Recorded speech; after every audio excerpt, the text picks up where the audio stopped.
Hey all, I'm back again. I'm usually trying to only do these once a day, but today we had a coup in our country, so I think it's worthy of two of these. I actually got asked by a couple people to expand the commentary, and I appreciate it a lot. Max Aguiar, who's a really funny guy and a great movie maker, and I consider him a marginal friend. Not marginal in a bad way, but we're not like friends that we hang out. But we definitely get along and see eye to eye on a lot of stuff, and we like each other. And My really good friend from a very long time ago, Joya Albee, also seems to be enjoying these. So I thank you guys. Hey, it takes one member at a time. Maybe I will just take the moniker as world's oldest YouTuber because I sure fucking look like it in these glasses and the graying hair and the three chins. Ah, great. Anyway, this is your average guy with your average guy opinion for the day. My name is John Corelli. For those of you that don't know, and let's do a recap, shall we? This was a coup. This is what this was. What happened in Washington D.C. today on January 6th, 2021 was a coup. It was also a coup that could have been avoided if we didn't have a sociopathic president that has continually pushed the narrative for 2 months ago now that he won this election. They did not win. A president that, by the way, did not win the first election. Really, he won it because we have a stupid technical system that doesn't make any fucking sense. If you want to have a democracy, doesn't make sense. Should be one man, one person, one vote, and he lost by 3 million. Um,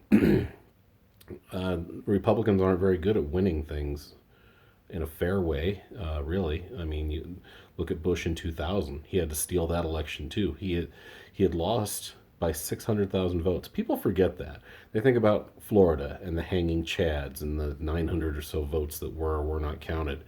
That if there was no way, by the way, people forget this stuff. This is 20 years ago now.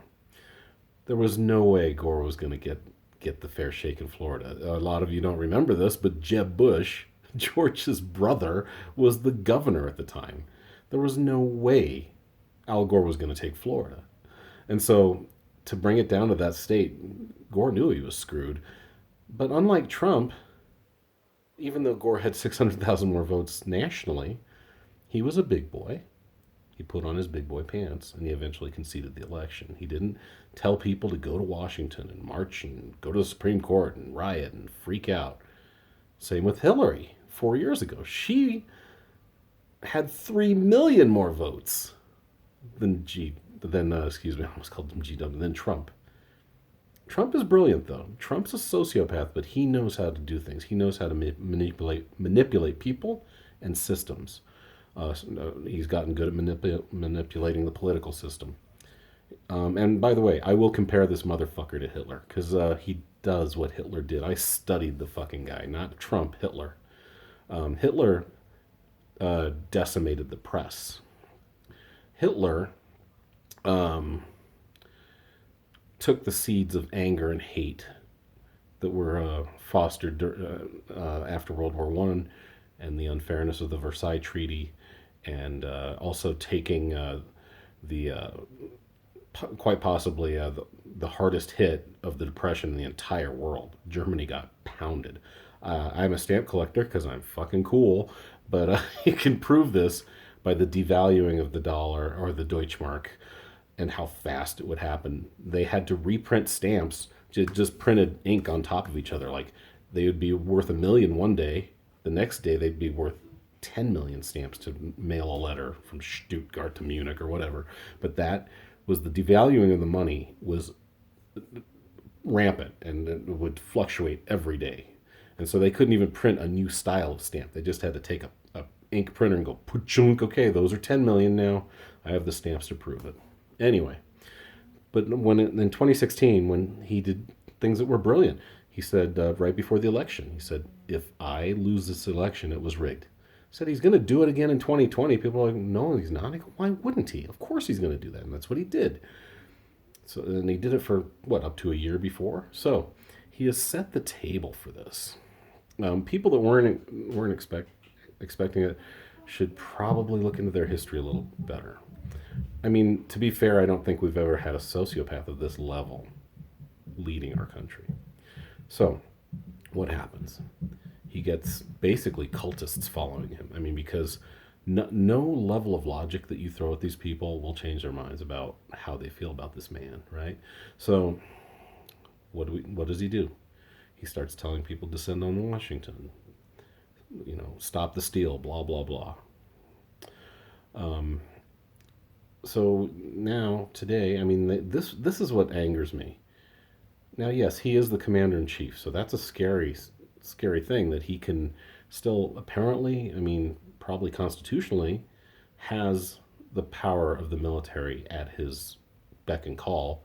Although I'm sure there are the Joint Chief of Staff, Congress can probably say things like, "This dude is out of his mind. We're not going to let him do this. He is trying to become a dictator," which is obvious. It's obvious at this point.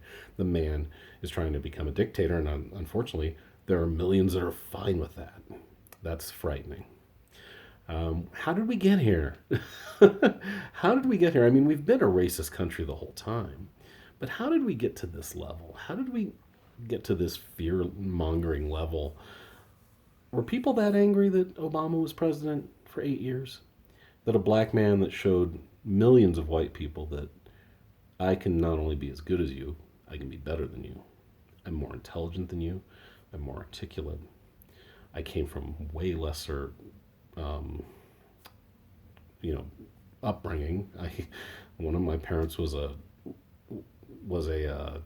immigrant. My mother raised me as a single mom, although she got a lot of support from her family. I wasn't a blue blood. I wasn't given a lot. Is that it? Is that where the anger comes from? That we have two very opposite men. We have a man that, I mean, by far from a perfect president, by the way. A lot of issues with Obama. However, this is a man that could fucking speak, for one thing, eloquently, intelligently. And we go from that to a guy who literally in the debates, here are the two things that stick out to me in the debates. And I know I'm not really hitting on the coup very hard right now. I'll try to hit that hard in the next 2 minutes. Literally, what did he say? He told a racist organization, the Proud Boys, to stand down and stand by. They did. And then when Biden called him out on his not taking responsibility for the COVID outbreak that he mishandled, he said, "I take full responsibility. It's not my fault." This is literally what came out of your president's mouth, ladies and gentlemen. Little kids don't say that shit, because I've worked with them. They're not that insane. They're not sociopathic. They haven't been taught their entire existence that everything they do is okay. It's nuts. So, we had seditious acts today. We have congressmen that are supporting these seditious acts, that have encouraged these seditious acts. We have police just not doing shit. I mean, just like, holy shit, if you ever want to talk about white privilege, just check out how BLM was treated by police versus how these Trump people that stormed our Capitol were treated by police. I mean, they were practically given, it was like, it reminds me of an old Mike Birbiglia a bit, where he talks about back in the 80s, airport security was a high five and a pat on the ass. That's that's what happened today. Oh, you got a gun? Go ahead and bring it in. You're not supposed to have anything in these buildings. I've been to jury duty. I'm sure you have too. You can't go into a fucking municipal building in any town in this country, or at least any city in this country. You can't bring a gun in there. You're going to go through a metal detector just like at the airport, and there's like 5 cops waiting there. If you do anything stupid, you're fucking dead, or at least arrested. These people, no, go ahead. I saw selfies with cops with Trump supporters. I saw a lot of masks not being worn.